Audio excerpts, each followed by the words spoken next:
College basketball players come in many shapes and sizes. Their stories and their journeys are distinctive. And this is Tommy Spagnolo's story. Suffered an injury, had some setbacks and didn't work out, but it got me here, so, you know, I wouldn't change a thing. Tommy grew up in West Jefferson, North Carolina, just 30 minutes away from Appalachian State. However, he began his collegiate career at Radford University. Tommy sat out his first year with the Highlanders, but following his sophomore year, Radford's head coach was released. After that, Tommy decided to transfer back home. I think first and foremost I wanted to stay in school because I knew that was important. And when I was writing my acceptance letter, that's one thing that I noted in there is that I want to try and be a part of the basketball team if possible. And luckily it worked out for me.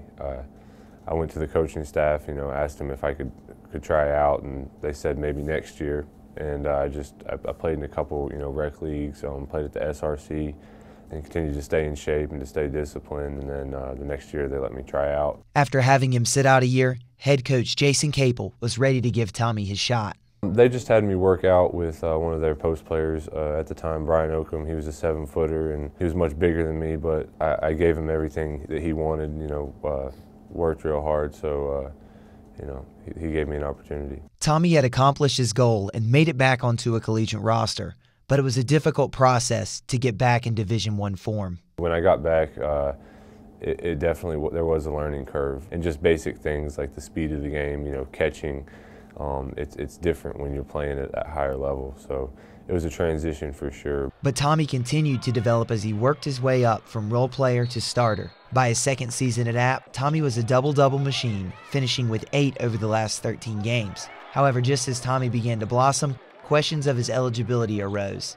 Well, I didn't know if I would have another year of eligibility. I'd only played 3 seasons at that point, so I knew I was going to try and get that 6th year, and luckily it worked out.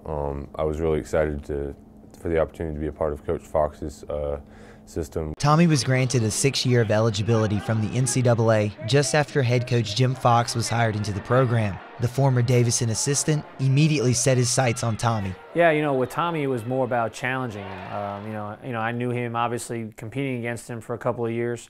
But I challenged him to be more than just a player. I really challenged Tommy on the leadership front. He's got a couple of years on some guys, especially our young guys, but I wanted him to take those young guys under his wing and really show them the ropes, and he's done an incredible job of that. He's really done that, and I couldn't be more proud of what he's done. And he's a great guy for our younger players to look up to, just because of the way he handles himself, the way he plays, as hard as he plays, the way he competes, and the way he really loves his university.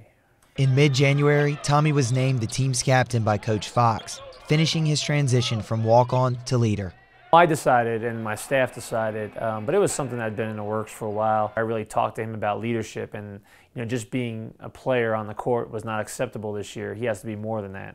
And so he was becoming a leader and doing a great job throughout the summer and the fall. And to me, being a team captain is not something that you just give a senior. It's something that is earned over a long period of time, and it's something that, if nobody's worthy of it, then you don't give it to anybody. It's not something you just hand out to hand things out. So he's really earned it.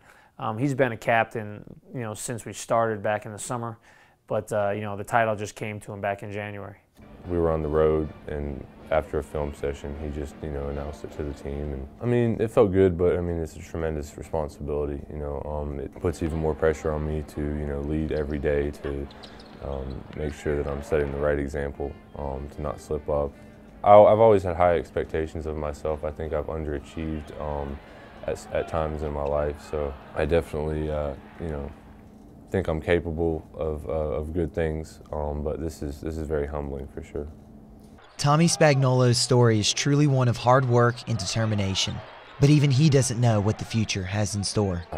I have no idea. I'm just taking it one day at a time, trying to focus on the season and go out the right way, and then we'll see from there.